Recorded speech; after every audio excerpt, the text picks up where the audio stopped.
오늘 하나님이 우리에게 주신 말씀은 에베소서 2장 1절에서 7절까지의 말씀입니다. 신약 성경 에베소서 2장 1절에서 7절까지의 말씀입니다. 제가 봉독하겠습니다. 그는 허물과 죄로 죽었던 너희를 살리셨도다. 그때 너희는 그 가운데서 행하여 이 세상 풍조를 따르고 공중의 권세 잡은 자를 따랐으니 곧 지금 불순종의 아들들 가운데서 역사하는 영이라. 전에는 우리도 다 그 가운데서 우리 육체의 욕심을 따라 지내며 육체와 마음에 원하는 것을 하여 다른 이들과 같이 본질상 진노의 자녀이었더니 긍휼이 풍성하신 하나님이 우리를 사랑하신 그 큰 사랑을 인하여 허물로 죽은 우리를 그리스도와 함께 살리셨고 너희는 은혜로 구원을 받은 것이라. 또 함께 일으키사 그리스도 예수 안에서 함께 하늘에 앉히시니 이는 그리스도 예수 안에서 우리에게 자비하심으로써 그 은혜의 지극히 풍성함을 오는 여러 세대에 나타내려 하심이라. 아멘. 다음 세대 세우기라는 제목으로 박성지 목사님 말씀 주시겠습니다. 우리가 5월을 가정의 달, 그래서 어린이 주일도 있고 어버이 주일도 있고 그렇게 지키게 됩니다. 여러분들이 이번 한 달뿐만 아니라 우리가 평생 기도의 제목이지만 우리의 가정들을 위해서 또 가정이 힘을 얻어야 교회도 힘을 얻고 국가도 이 시대가 든든하게 서게 되기 때문에 여러분들 가정을 위해서 기도하는 그런 중요한 또 한 주간 이번 한 달도 되시기를 소망합니다. 어떤 그 연세가 굉장히 많이 드신 할아버지가 이제 아내분을 먼저 이렇게 세상을 떠나 보내고 이제 홀로 되셨는데, 그러다 보니까 이제 서울에 사는 아들이 혼자 있지 마시고 우리 집에 와서 같이 삽시다 이렇게 해가지고 서울에 올라갔어요. 이제 아들 집에 이제 거 있는데 조금 시간이 지나오다 보니까 집안에 서열이 보이는 거예요. 이제 보니까 제1호 되어지는 서열, 제일 첫 번째가 며느리가 이제 집에서 제일 힘이 막강한 거죠. 두 번째 호, 2호는 손자 손녀들, 3호는 그 집에서 키우는 강아지, 네 번째 4호가 자기 아들이고 자기가 순서로 여섯 번째 6호. 왜 자녀들이나 이렇게 집에 식구들이 전화가 오면 할아버지 잘 계셨어요? 뭐 이렇게 물어보지 않고 강아지 잘 있는지, 뭐 밥 잘 챙겨줬는지, 애들 학교 잘 다녀왔는지 이런 것들을 이제 쭉 경험하다 보니까 내가 여기에서는 대우를 못 받구나. 그래서 그냥 내 혼자 사는 집으로 가야 되겠다. 그렇게 하면서 마음을 정하고 조그만한 편지를 하나 적어서 종이로 적어가지고 자기 아들 책상에다 올려놨대요. 그 편지의 내용이 4호야 잘 있거라, 5호는 간다. 굉장히 우스갯소리인데 요즘 핵가족 시대가 되어지고 나고 보니까 이제 어른들을 공경하고 또 효도하는 게 참 쉽지는 않아요. 효도라는 단어를 세상에서 이제 많이 쓰고 또 가르치려고도 몸부림치는데 그 효도라는 내용이 거의 많은 부분, 육신적인 부분에 많이 이렇게 국한되어 있는 모습들을 많이 봅니다. 부모님들이 필요한 것들을 그냥 돈으로 채우고 선물 보내드리고 그런 부분들은 굉장히 필요한데 없어서는 안 될 부분이지만은 그거 가지고 효도가 다 채워지는 건 아니죠. 어버이날이 되어지면 부모님들이 하는 거짓말이 있다 그러죠. 야, 너희들 바쁘니까 내려오지 마. 그럼 거짓말이래요. 그리고 나는 필요한 거 아무것도 없으니까 아무것도 안 사와도 돼. 그것도 거짓말이래요. 안 사오고 안 내려오면 굉장히 서운해 하신대요. 그게 효도에 있어서는 눈에 보여지는 어떤 선물이나 챙김 굉장히 필요해요. 그런데 그것보다 조금 더 중요한 거는 정신적으로 마음적으로 챙기는 거, 부모가 뭘 원하는지 그런 부분들. 그래서 많은 어떤 눈에 보여지는 선물을 뭐 용돈을 드리는 것보다 자녀들이 같이 함께 있는 거, 그런 게 훨씬 더 정서적으로나 정신적으로 마음적으로 필요한 거죠.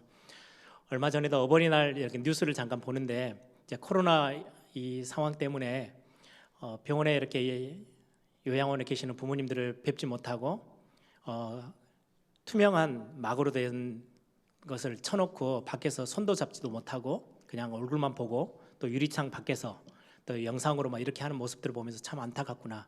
부모님들에게 물질로 왔다 갔다 하는 것보다 그렇게 같이 함께 해주는 거, 그게 훨씬 더 클 건데, 이런 생각이 좀 들었어요. 근데 그것보다 조금 더 중요한 효도는 우리 인생 전체, 여러분들이 낳고 키웠던 자녀들이 그렇게 뭐 대단한 물건 막 용돈도 주고 엄청난 것들을 대접해 주고 매일같이 있는데도 불구하고 인생 자체가 무너져 있다면, 실패자 인생처럼 보여진다면 부모에게는 굉장히 쓰라린 아픔이 되겠죠. 그거는 정말 어떻게 보면 최고의 불효라고 할 수 있을 만큼. 그래서 세상적으로 굉장히 명예를 얻고 자기 자녀들이 굉장히 세상적으로 성공하게 되면 부모에게는 굉장히 큰 효도다라고들 설명을 합니다. 가끔 TV에도 보면 가수 하겠다고, 연예인 하겠다고 해달라는데 뭐 부모들이 엄청 막 반대하다가 언제 마음을 확 돌려서 막 자랑하고 칭찬하게 되느냐니까 자기 자녀가 연예인으로 가수로 어느 날 어떤 성공자의 자리에 딱 올랐을 때, 많은 사람들에게 인기가 생겼을 때, 그때는 예전에 반대했던 거 다 뒤로 하고 막 칭찬하고 응원하고 막 그렇게 한다 그러죠. 왜요? 자녀에게 있어서 부모님은 굉장히 부모에게서 자녀는 굉장히 큰 비중을 차지하죠. 그런데 이거는 어떻게 보면 다 일시적인 부분들입니다. 성경에서의 우리가 부모를 공경하고 부모에게 효도하는 것, 저는 성경의 렘넌트들의 인물들을 보면서 요셉, 그리고 모세, 사무엘, 다윗, 내 자녀가 당장에 내가 손에 잡히는 뭔가를 막 주고 받고 뭔가 뭐 대단한 영광을 누리지 않더라도 하나님의 중요한 언약 속에서 응답의 자리에 서서 한 시대에 가장 필요한 하나님의 일들을 감당하고 있는 자녀들로 세워진다면 그것보다 더 큰 효도가 없지 않을까. 여러분들의 자녀들이 뭐 세상적으로 성공하는 것도 필요하지만 한 시대에 가장 필요한 사람으로, 하나님이 쓰시는 하나님의 일꾼으로 언약의 자녀로 세워지는 거, 그것보다 더 큰 응답은 없을 거라고 생각합니다. 그래서 여러분들이 정말 중요한 이 오늘 말씀을 같이 나누면서 그런 기도 제목들을 저와 여러분이 함께 나누는 시간들이 되길 바랍니다. 다윗을 보면 골리앗 앞에 섰을 때 탁 승리하고 이제 사울 왕이 부르죠. 너의 이름을 알고 싶고 너가 누구 아들이냐 자식이냐라고 물어봤을 때 다윗이 하는 고백입니다. 주의 종 베들레헴 사람 이새의 아들입니다. 그때 그 상황과 모든 것들을 보고 이스라엘 나라는 굉장히 위기였잖아요. 그 우상 숭배하는 블레셋의 나라가 완전히 쳐들어와서 어려움을 당할 뻔했던 그 상황에서 하나님의 능력, 하나님의 이름의 비밀 가지고 승리했던 그 소식을 듣고 보고했던 아버지 이새의 마음은 어떠할까요? 최고의 감사하고 최고의 축복일 거라고 생각해요. 거의 한 시대 다 무너져버린 그 상황 속에서 사무엘이 나라를 회복하고 언약을 회복하고 하나님의 중요한 축복들을 전달하는 그 자리에 세워져요. 그 한나라는 어머니의 그 마음, 그건 어떤 효도하고도 비교할 수 없을 만큼의 큰 축복이라고 저는 확신합니다. 오늘 저와 여러분의 자녀들을 통해서 그런 응답들이 주어지면 얼마나 큰 응답이겠어요. 그걸 위해서 저와 여러분이 반드시 놓치지 말아야 될 하나님의 말씀, 언약, 오늘 그걸 같이 함께 나누려고 합니다. 굉장히 중요한 부분입니다. 여러분들의 자녀의 미래는 어디에 달려 있느냐? 지금 여러분들의 모습에 달려 있습니다. 여러분들의 지금의 영적 상태가 우리 자녀의 미래의 모습이 되어져요. 많은 사회 전문가들이 이야기를 하죠. 굉장히 청소년 문제가 심각하잖아요. 그런데 그 청소년 전문가들이 하는 이야기가 문제아는 없다. 부모만 있을 뿐이다. 부모 때문에 문제아가 많이 생겨나고 그런 어떤 상황들이 벌어진다라는 굉장히 뼈아픈 이야기죠.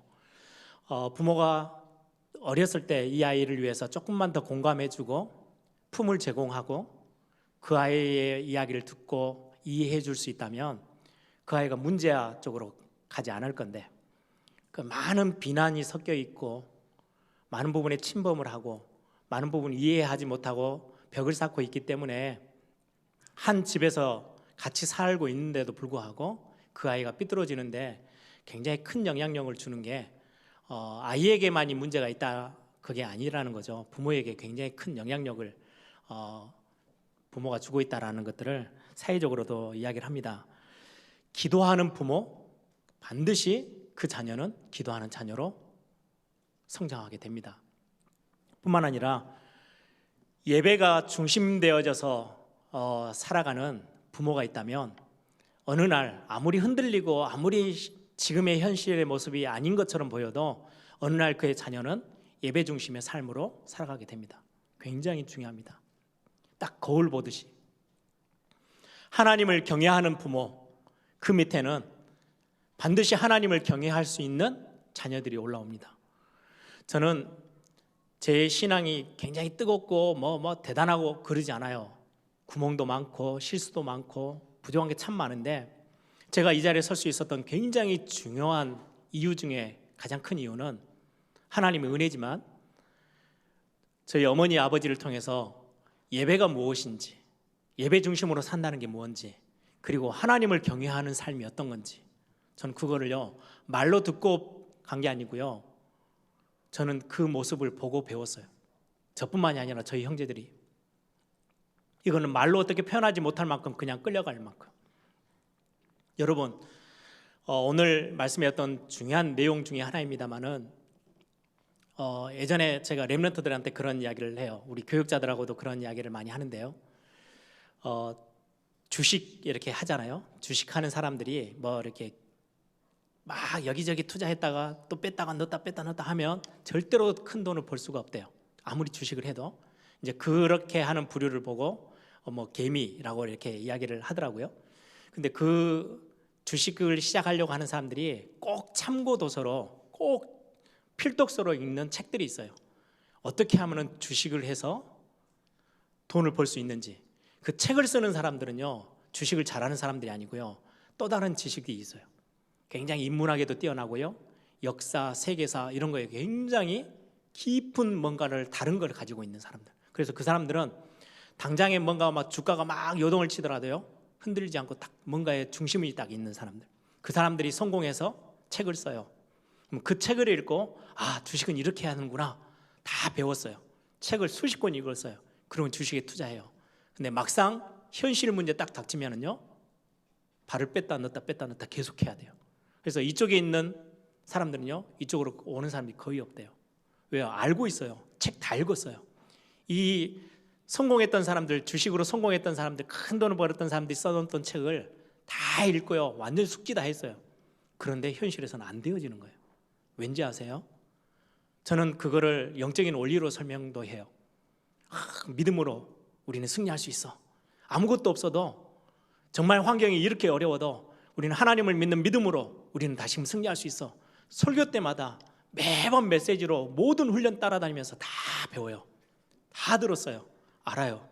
근데 실제 문제가 딱 왔을 때 믿음을 선택하고 세상을 선택하지 않고 환경을 선택하지 않고 믿음을 선택할 수 있는 거는 이거는 다른 이야기예요.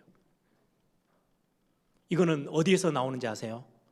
가장 큰 거 부모에게서 배워요. 교회 안에 있는 중직자들을 통해서 배워요.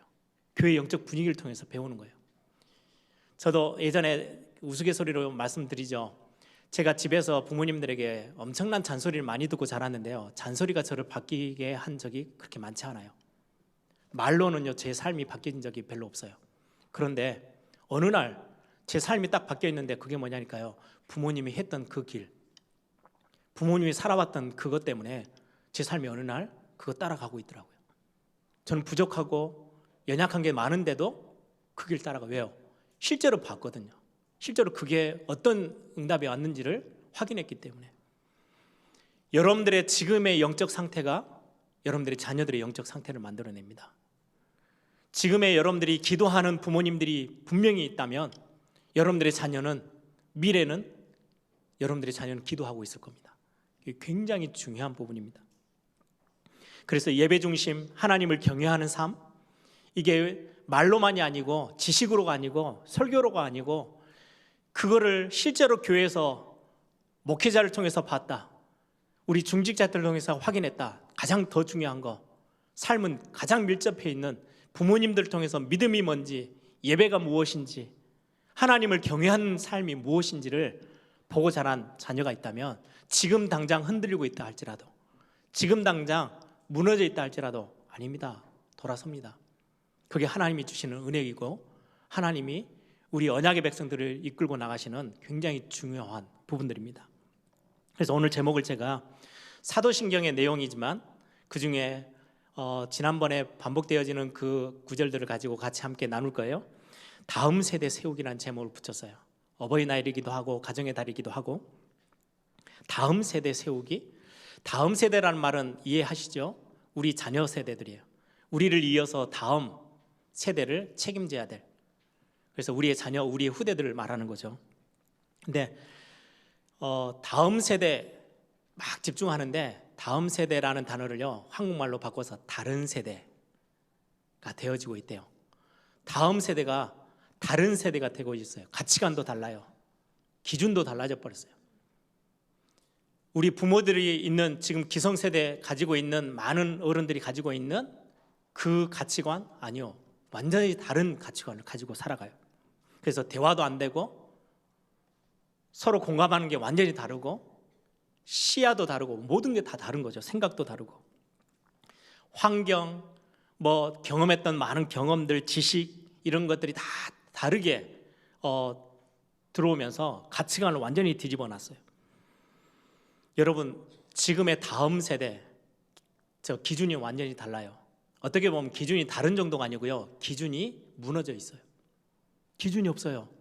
그래도 우리 어르신들은 기준이 있어요. 내가 지금 잘못하고 있는 거 알아요. 왜요? 이게 틀리고 맞고를 알고 있거든요. 내가 틀린 거에서 뭔가 몸부림치고 있는데 좀 양심의 가책도 있어요. 왜요? 틀리고 맞는 이 기준이 있어요. 선이 딱 분명해요. 근데 지금의 세대, 우리 자녀들 세대요, 다음 세대는요 기준 자체가 무너져 있어요. 뭐가 기준이냐? 재미있으면 돼요.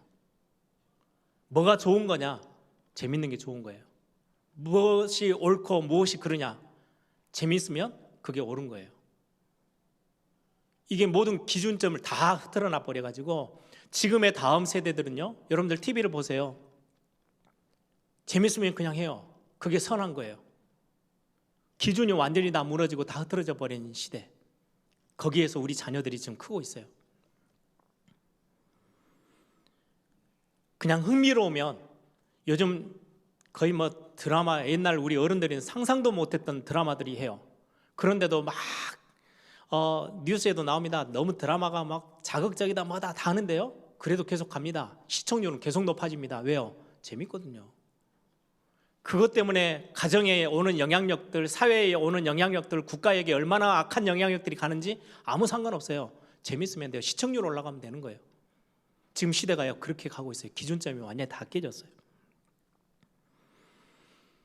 성경에도 이 다음 세대에 대한 경고를 우리에게 말씀으로 주고 계세요. 출애굽한 이후에 가나안 정복이 거의 다 마무리되어지고 여호수아와 함께 했던 장로들과 지도자들이 다 이제는 세상을 떠나고 난 다음에 그 세대들이 이 땅을 떠나고 나서 다음 세대, 그 다른 세대가 일어나요. 사사기 2장 10절, 다음 세대, 다른 세대가 일어났는데 하나님을 알지도 못하고 하나님이 이스라엘 백성들을 위해서 어떤 일을 행하셨는지 전혀 알지 못하는 세대가 일어났대요. 그게 사사기 2장이에요. 사사시대 시작이에요. 그 시작이 어디까지 연결돼요? 수백 년, 거의 300년, 400년을 올라가요. 하나님을 모르고 언약도 모르고 하나님이 어떤 일을 행하셨는지 모르는 세대가 일어나면서부터 재앙시대를 맞이하게 돼요. 멸망의 시대를 계속해서 따라가게 돼요. 우리가 다음 세대에게 어떤 언약을 전달하고 어떤 말씀으로 그들을 권면하고 이끌어 주느냐에 따라서 하나님이 저와 여러분에게 행하셨던 그 하나님, 그리고 교회에 어떻게 하나님이 일하셨는지 이것들이 전달되지 않으면 우리가 열심히 고백하고 세우고 헌신하고 우리 또 나중 되어지면 막 교회 건축하겠다고 우리 예배당 건축을 위해서, 성경 건축을 위해서 막 힘쓰겠죠. 어떤 분들은 막 생을 다해서 힘을 내서 해놓고는 우리가 이 땅을 떠나요. 그럼 다음 세대가 교회의 중심이 돼 있을 건데요. 유럽 교회를 보세요. 어느 순간에요, 교회가 완전히 힘을 잃고 다 무너졌어요. 미국 교회도요, 많은 부분에 많은 전문가들이 하는 이야기입니다. 미국 교회가 너무 힘이 많이 약해졌다고.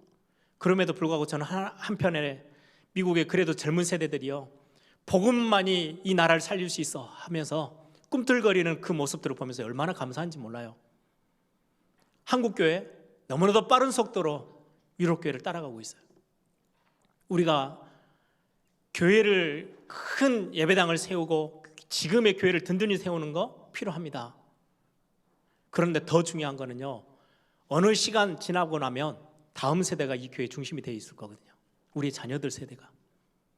우리가 어떤 모습으로, 어떤 영향력으로, 어떤 영적인 메시지로, 어떤 영적인 언약을 전달해 주고 가느냐가 향후 20년, 30년 뒤에, 그러고 나면 그 다음 이 나라의 민족 전 세계에 영향력을 주는 모습으로 바뀌고 오는 거죠.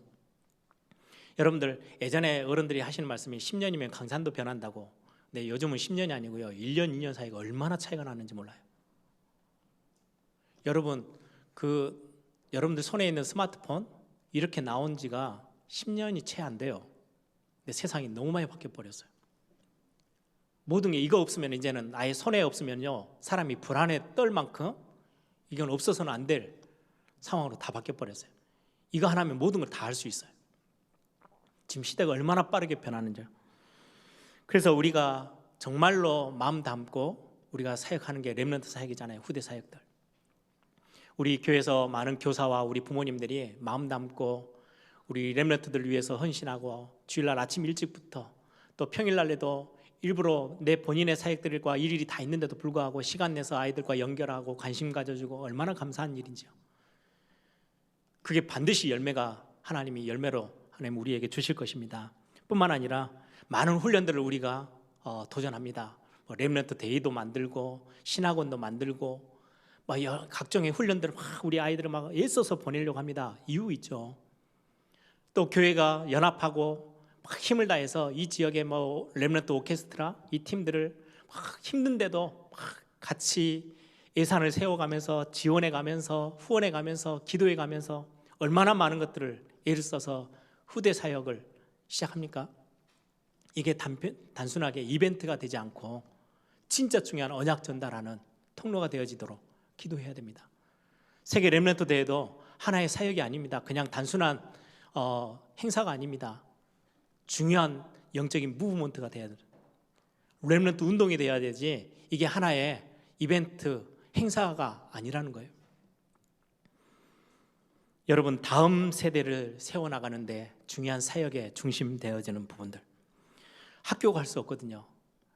유일하게 하나님이 친히 세우신 가정과 교회에서 이 사역은 감당할 수 있어요. 다음 세대를 든든히 세워나가는 거. 그래서 말이나 지식이 아니고요. 그래서 한때는, 지금도 마찬가지로 한국교회 막 다음 세대에 세우겠다고요, 얼마나 많은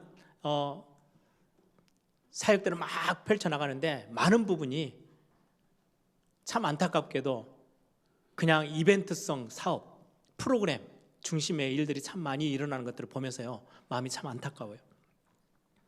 실제로는 말과 지식이 아니고 프로그램이 아니고, 저는 그래서 모델이라는 단어를 참 좋아합니다. 성경으로 가지고 오면요, 증인. 가르치는 그냥 선생이 아니고요, 증인. 보여주는 사람. 실제로 내가 그걸 누리고 있으면 우리 자녀들은 따라와요. 말하지 않아도 그 삶을 향하여서요, 같이 걷게 돼요. 제가 저희 아버님이 이제 은퇴하시면서, 원로 목사님 은퇴하시면서 30년 넘게 사역을 하셨잖아요. 그래서 교회의 많은 역사들을 부족하지만 글로 좀 이렇게 자료를 남겨야 되겠다라고 해서 교회에서 책을 만들었잖아요, 오래전에. 그래서 제목을 제가 붙이기를 고민하다가 인도 30년, 응답 30년. 인도 30년은 과거에 하나님이 이렇게 많은 기도의 사람들과 우리 목사님 중심으로 해서 그 교회의 많은 헌신자들을 통해서 인도에 오셨던 거. 그리고 앞으로 우리가 30년 어떻게 응답받을지 저는 딱 거기 중간에 서 있어요. 저는 저 어렸을 때 저희 부모님들뿐만 아니라 교회 중직자들이 어떻게 교회를 어렵게 기도하면서 힘들었던 상황들을 이겨내고 교회를 든든히 세워나갔는지 저는 보면서 자랐어요. 지금은 이제는 제가 기성세대가 됐어요. 제가 응답 30년이라는 단어를 붙인 거는요, 제 밑에 제가 나중에 30년 이후에 어느 날 이제 다리에도 손에도 힘이 좀 빠져서 큰 일을 하지 못하는 그 상황이 됐을 때, 그러면은 우리의 자녀들이, 우리의 후대들이 교회의 중심이 돼 있겠죠. 그러면 나는 뭐 하고 가야 되지? 하나님 앞에서 어떤 응답들을 보고 전달하고 가야 될까? 그 생각 때문에 인도 30년, 응답 30년이라는 타이틀을 잡았어요. 결론적으로 말씀드리겠지만 그게 저에 있어서 굉장히 중요한 기도 제목 중에 하나예요. 그래서 다음 세대를 세워나가는 데 있어서는 굉장히 중요한 게 믿음이라는 겁니다. 지금 당장에 손에 잡히는 거 없어요? 지금 당장에 눈에 보여지는 게 없어요? 내 자녀는 이렇게도 내가 많이 애를 썼는데, 기도하고 막 했는데 왜 이렇게 하나도 변함이 없고 자꾸 후퇴하는 것처럼 보이고 자꾸 무너지는 것처럼 왜 보일까요? 아니요, 믿음으로 붙잡고요, 기다리셔야 돼요. 필요할 때 믿음으로 언약 안에서요 버티셔야 돼요. 그리고 놓치지 마시고 멈추지 마시고 기도의 힘을 가지고 가셔야 돼요. 다음 세대를 세우는 것은 기도밖에 없어요. 기도의 비밀만이 다음 세대를 세울 수 있어요. 끊임없이 집만 밖에 나가도, 교회만 밖에만 나가도 우리의 후대들을, 우리의 다음 세대 자녀들을 공격해 들어오는 세력이 있거든요. 그는 아무도 세상에서 가르쳐주지 않지만 성경에서는 말씀하고 있어요. 반드시 우리의 후대들을 무너뜨리려고 공격하는, 끊임없이 공격하고 있는 다른 세력이 있다라는 거, 흑암 세력이 있다라는 거.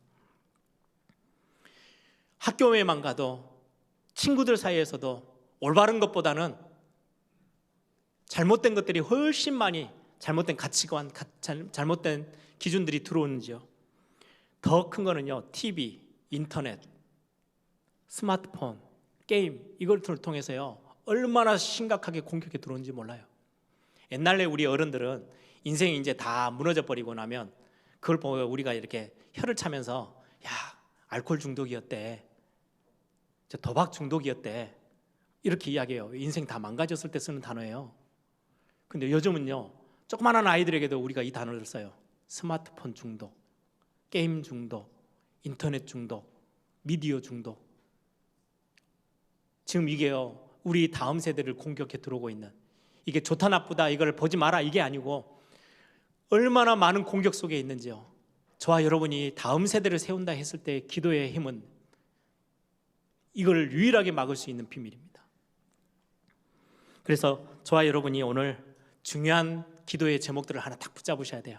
오늘 사도신경 9번째인데 지난번 8번째하고 같은 문맥이에요. 오늘 같이 함께 나누려고 하는 게, 하늘에 오르시어 전능하신 아버지 하나님 우편에 앉아 계시다가, 지난번에 우리가 제목을 듣겠죠. 보좌에 앉으신 예수님. 이 비밀을 실제로 가지고 신앙생활하고 있는, 이 믿음의 고백을 가지고 있는 부모가 있다면 자녀들은요 이거 전달됩니다. 정말 예수 그리스도께서 우리 위해서 죽으시고 부활하셔서 승리자로서 보좌에 앉으셔서 참된 제사장으로 우리 앞에 탁 서 계세요. 주무시고 누우시는 게 아니에요. 쉬시고 계시는 게 아니고 참된 제사장으로서 우리를 기도로 중보해 주시고, 우리가 자꾸 실수할 때마다 우리를 참소하는 자들이 자꾸 우리를 참소해서요, 틀렸고 무너져야 되고 실패자고 죄인이고 참소할 때마다 하나님 앞에 중재자로 서셔서 예수 그리스도께서 아니라고, 그리스도의 피로 완전히 깨끗하게 되어졌고 하나님 앞에서 참된 의인으로 서 있는 거라고, 그 보혈의 능력 앞에 우리를 자꾸 중재해 주고 계시는 그 자리, 예수님이 보좌에 앉으셔서 그 사역하고 계세요. 뿐만 아니라 우리가 곁길로 가지 않도록, 성령인도 받도록, 하나님의 말씀 따라 언약 따라 가도록 보혜사로 성령을 함께 하셔서 우리에게 올바르게 깨닫게 하시고 말씀 붙잡도록. 그 정도가 아니고요, 우리 인생의 모든 우리 감정으로부터 시작해서 모든 삶의 영역 전체 참 주인으로, 참된 왕으로, 만왕의 왕으로 우리에게 오셔서 우리를 인도하고 계시고 보호하고 계셔요.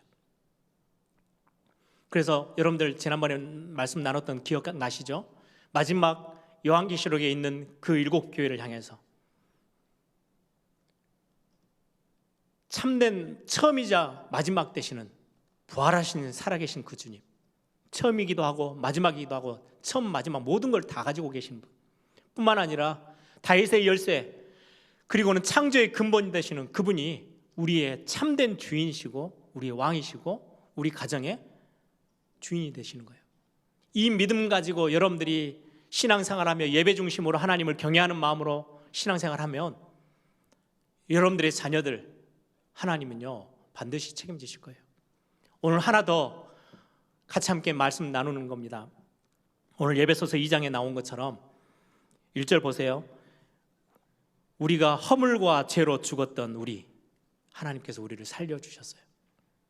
우리가 허물과 죄로 죽었던 그 상태, 우리는 뭐 하고 있었냐?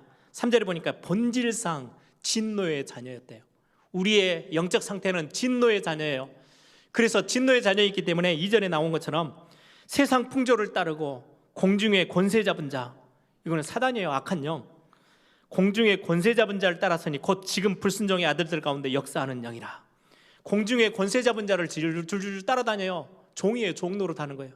죄의 종, 사단의 종노릇 하고 있는 거예요.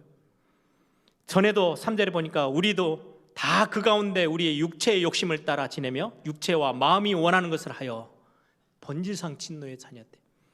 하나님의 계획은 없고 하나님의 말씀도 온데간데 없어요. 그냥 나 중심이면 내가 원하는 것, 내 육체와 마음이 원하는 것 따라 그냥 살고 그것 때문에 죄 가운데 그냥 죄의 노예로, 죄의 종으로 끌려다니는 인생. 그랬던 우리를 하나님이 버리지 아니하시고 포기하지 아니하시고 우리에게 하나님이요 사랑을 베푸셨어요. 그게 4절입니다. 긍휼이 풍성하신 하나님이 우리를 사랑하신 그 큰 사랑을 인하여 허물로 죽은 우리를 그리스도와 함께 살리셨고 우리를 구원하셨대요. 그리고는 6절에 오늘 신앙 고백하는 사도신경의 고백이 있는 것처럼 예수님이 부활하셔서 하늘에 오르시어 하나님 우편에 앉아 계신 것처럼 또 함께 일으키사 그리스도 예수 안에서 함께 하늘에 앉히시니. 지난번 이 메시지를 딱 했더니 우리 나영호 목사님이 저에게 이제 연락을 해 주셨어요.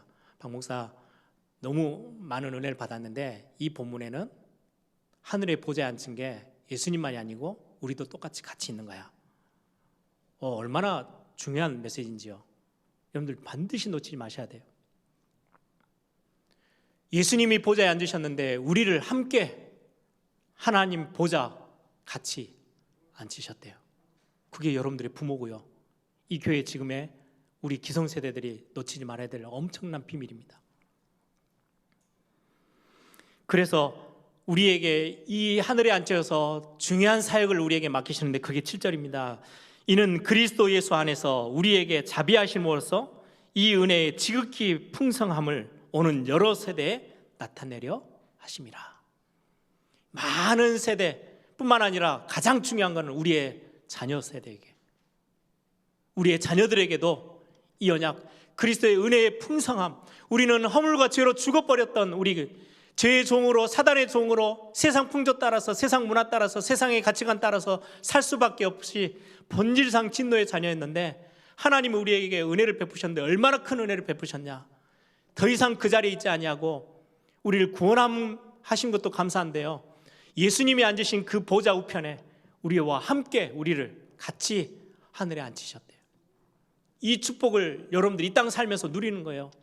세상 앞에서 당당하게, 힘있게, 떳떳하게 우리는 그 자리에 서는 거예요. 그래서 예수님 권세, 내 권세, 우리 그 찬양 있죠. 예수님이 어마어마한 하늘과 땅의 모든 권세를 가지고 계신 그분인데요, 그게 내 권세가 되는 거예요. 이게 이 영적인 원리예요. 그래서 여러분들 자녀를 위해서, 교회를 위해서, 현장을 위해서 예수님이 보좌에 앉으셔서 참된 제사장으로서 중보자의 역할을 감당하고 계시잖아요. 그걸 우리에게 작은 예수로 이 땅을 살아가면서 예수님 권세 내 권세라고 고백하는 저와 여러분 앞에 이 비밀을 허락하셨어요. 여러분들이 자녀를 위해서 중보자로 중보 기도하라고, 여러분들이 현장과 교회를 위해서 중보하며 기도하라고. 그때마다 하나님은요, 우리가 중보하는 그 기도하는 현장에 우리의 자녀들을, 여러분들의 가정을 하나님 그냥 두지 않으실 것입니다.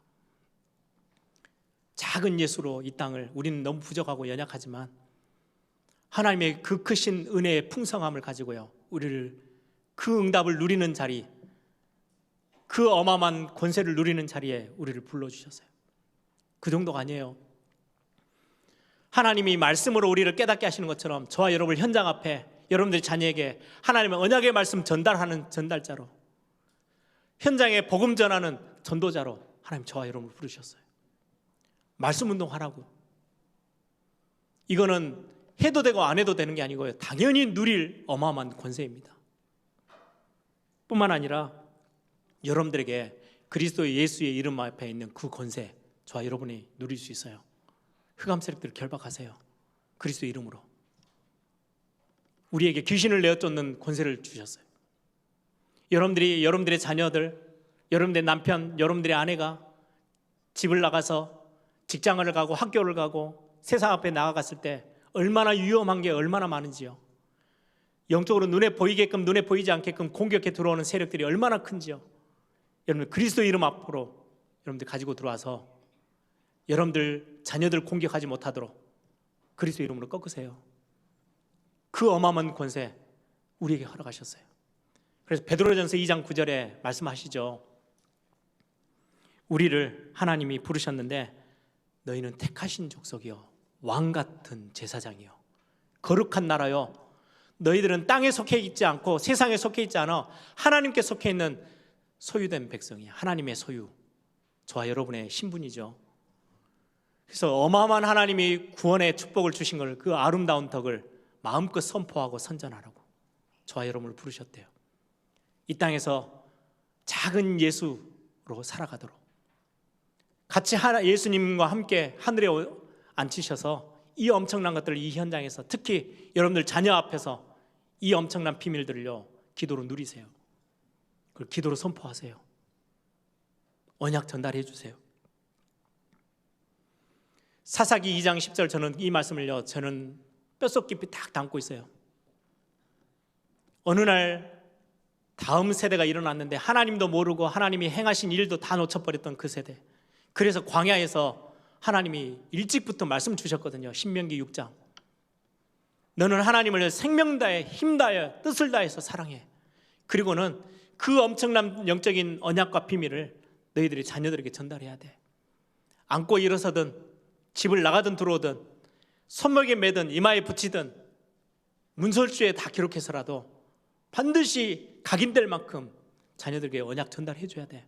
안 그러면 너희들이 가나안 땅 들어가서 배불러졌을 때에 다 빼앗기고 다 놓쳐버리게 될 거야. 그게 사사시대 때 벌어졌잖아요, 그 일이. 저와 여러분에게 오늘 주신 굉장히 중요한 하나님의 메시지입니다.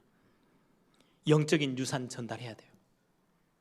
보좌에 앉으신 그 주님, 우리의 신앙 고백으로 삼고 그냥 고백으로 끝나는 게 아니고요, 정말 그리스도가 우리의 모든 것 되시고 완전하시다, 충분하다, 이 삶을 여러분들 직접 사시고요, 그리고는 여러분들의 자녀 앞에서요 마음껏 왕 같은 제사장 역할들을 여러분들이 마음껏 현장에서 기도로서 여러분들 자녀를 위해서 기도하세요. 우리 다음 세대 세워질 교회를 위해서 여러분들이 중보하며 기도해 주셔야 돼요. 뿐만 아니라 눈에 보이지 않게 역사하고 공격에 들어오는 모든 흑암 세력들을 주 예수 그리스도의 이름으로 완전 결박하고 무너뜨리는 그 응답의 현장에 가장 우뚝 서 있는 우리 예일교회 모든 성도님들이 되기를 바랍니다. 그런 응답에 우리 부모님들이 되길 바랍니다. 제 마지막 결론으로 제 정말 소원이 하나 있거든요. 기도의 제목이죠. 여러분들의 기도의 제목으로 동일한 기도의 제목이 되길 바랍니다. 제가 인도 30년, 응답 30년 이 타이틀을 제가 찾으면서 제 기도 제목으로 딱 삼았어요. 하나님, 제가 지금 이래저래 많은 렘넌트 운동 속에서 사역하고 있는 전 세계 만나졌던 많은 렘넌트들 앞에서, 또 우리 예일교회에 속해 있는 다음 세대 주역이 되어질 우리의 렘넌트들, 우리의 후대들, 특히 하나님이 저희 가정에 주신 세 자녀, 그 앞에서 정말 제가 부모님에게 배웠던 예배 중심, 하나님을 경외하는 것. 우리 아빠를 보니까 하나님을 경외하는 게 뭔지 알겠어. 예배가 왜 그렇게 중요한지, 무슨 말인지 알겠어. 우리 렘넌트들 앞에서 그렇게 부끄럽지 않게 보여줄 수 있는 목회자, 그런 부모가 되기를 소망해요. 제 소원이에요. 그래서 제 이메일에 주소에 보면 코람데오 이렇게 돼 있어요. 제가 저희 아버지에게 배웠던 가장 먼저 제 각인됐던 단어예요. 하나님 앞에서. 제가 고신대 신학교를 딱 갔더니요, 학교 운동장 입구에 큰 돌에다 새겨놨더라고요. 코람데오, 하나님 앞에서. 제가 어느 날 나이가 많이 들어서 내 자녀들, 세 자녀들 앞에, 우리 교회 안에 있는 많은 후대들 앞에 섰을 때, 저 목사님은 이래저래 실수도 많고 연약한 거 많았지만 하나님 앞에서 하나님을 경외하면서 살았던 목사님, 그렇게 인생을 하나하나 살아가고 마무리 짓고 있는 우리 아버지, 이게 저는 제 꿈에도 소원이에요. 그렇게 비춰지기를.